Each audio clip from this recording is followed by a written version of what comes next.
चलिए question number जो है हम लोग वन का सॉल्यूशन देख लेते हैं। अब क्वेश्चन नंबर 2 की तरफ आते हैं। क्वेश्चन नंबर 2 देखिएगा क्या कर रहा है कि किसी चमड़े का बॉल तैयार करने में 17.50 रुपये प्रति वर्ग सेंटीमीटर के हिसाब से टोटल 431 रुपये और 20 पैसे लगे हैं। तो बॉल का व्यास आपसे पूछा है, ठीक है, बात समझोगे ध्यान से। ये समझ लो एक बॉल है, ठीक है, और क्या किया गया है कि इस चमड़े का एक बॉल तैयार करने में जो है प्रति वर्ग सेंटीमीटर, समझ लो ये पूरा एरिया में, ठीक है, पूरा एरिया में इस एरिया का 1 सेंटीमीटर स्क्वायर एरिया कितना प्रति वर्ग सेंटीमीटर है ना, 1 सेंटीमीटर स्क्वायर। इसका जो खर्च होता है वो दे दिया आपको कितना, 17 रुपये और 50 पैसे, ठीक है, इतना रुपये दे दिया। और आपको बोल दिया कि टोटल जो हम इसको जो है बॉल को तैयार किया है चमड़े का, तो ये टोटल जो इसको तैयार करने में जो खर्च लगा है वो कितना लगा है, 431 रुपये और 20 पैसे। तो टोटल आपको एरिया यहाँ से नहीं पता चलेगा कि टोटल ये कितना है एरिया जिसको बनाने में 431 रुपये 20 पैसे लगा है ना। और जो ये एरिया होगा वो क्या होगा, गोलक के समग्र तल का क्षेत्रफल। तो समझोगे ध्यान से, यहाँ पे लिखूँगा हम कि गोलक के समग्र तल का क्षेत्रफल, और गोलक के जो समग्र तल का क्षेत्रफल होगा वो क्या होगा, कुल खर्च, ये कितना रुपया टोटल खर्च हुआ, ठीक है, अब बटे में प्रति वर्ग सेंटीमीटर खर्च है ना, तो पता चल जाएगा। बात समझोगे इसको, मैं एक एग्जांपल से समझा रहा हूँ। समझ लो यहाँ पे टोटल जो है एक जो है इस तरह का बॉक्स तैयार करने में 5 रुपये खर्च हुए हैं। कितने रुपए, 5 रुपये, बात समझोगे, ठीक है। अब मैं टोटल बोल दूँ कि 50 रुपये टोटल खर्च हुए हैं। कितने रुपए, 50 रुपये, ओके, टोटल खर्च हुए हैं 50 रुपये, और एक को तैयार करने में 5 रुपये खर्च हो रहा है, ठीक है, एक बॉक्स को। तो मैं बोलूँगा टोटल बॉक्स कितना होगा, तो एक बॉक्स जो है, एक बॉक्स का खर्च यदि 5 रुपये है तो 50 रुपये खर्च होगा, मतलब बॉक्स कितना होगा, 10, 1 2 3 4 5 6 7 8 9 10। तो वैसे ही यहाँ पे दिया हुआ है, ठीक है, यहाँ वहाँ पे भी सेम ऐसे ही दिया है। आपको क्या दे दिया है कि 1 सेंटीमीटर स्क्वायर का खर्च दे दिया है 17.5 रुपये, टोटल खर्च इतना हुआ होगा, तो टोटल एरिया पता चल जाएगा, मतलब गोलक के समग्र तल का क्षेत्रफल पता चल जाएगा, ठीक है। तो कुल खर्च कितना है, 431 रुपये और 20 पैसे। इसको डिवाइड कर दो किससे, 17 रुपये और 50 पैसे से, ओके।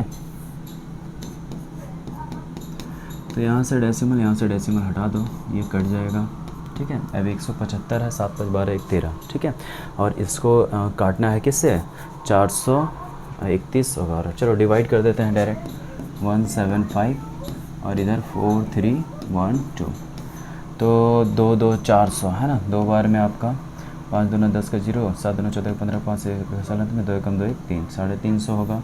इधर आपका बचेगा क्या, 81 और ये 2 है ना।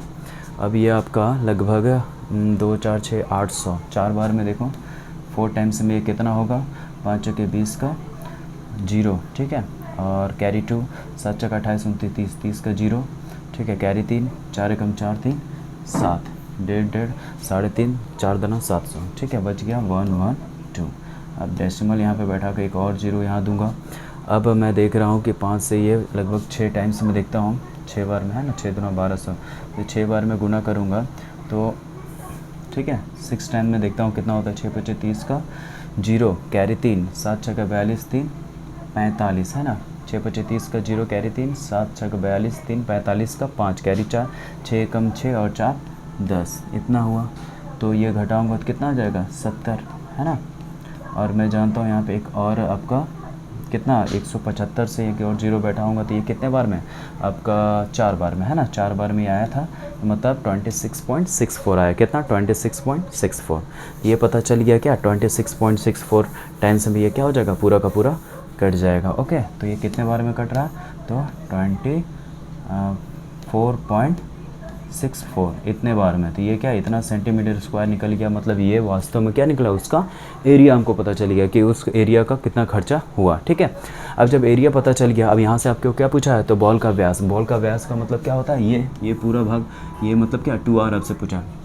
पहले आप इसका जो है फॉर्मूला लिख दो, तो इसलिए क्या लिख सकता हूँ, इसका एरिया का फॉर्मूला आप डायरेक्ट लिख सकते हो कि 4 पाई आर स्क्वायर बराबर 24.64 और यहाँ से मैं आर स्क्वायर का मान निकालूंगा। ठीक है, तो यहाँ पे 4 हो जाएगा, पाई का वैल्यू कितना 22/7 और गुना आर स्क्वायर, इधर क्या 24.64 और बटे में डेसिमल हटाऊंगा तो यहाँ पे 100। ठीक है, चलो अब काटते हैं 22 से कम 22 और 22 से काट दो, तो ये 22 से कम 22 और 2 4 22 से कम 22, 4 22 दूना 44। ठीक है, ये कट गया। और आपका 4 से ये काट दो, तो 4 दूना 8 और 4 8 32। ठीक है, तो आर स्क्वायर इक्वल टू आपका 7 इंटू क्या 28 और बटे में क्या है 100। ठीक है, 100 है। तो देखो यहाँ से तो आर स्क्वायर बराबर हम लोग क्या लिख सकते हैं, यहाँ समझोगे कि आर स्क्वायर बराबर 7 इंटू 28 को क्या लिख सकते हैं 7 गुना 2 और नीचे में क्या 100 मतलब 10 गुना 10। इसलिए यहाँ से आर निकालूंगा तो क्या यहाँ से एक 7 और 2, 7 गुना 2 और नीचे में क्या 10 निकल जाएगा, तो 7 दूना 14, 14/10, 14/10 का मतलब क्या 1.4 आया। ठीक है, क्या आ गया 1.4, ये आर का मान आया। आपसे क्या पूछा व्यास। ठीक है, तो हम लोग लिख देंगे, इसलिए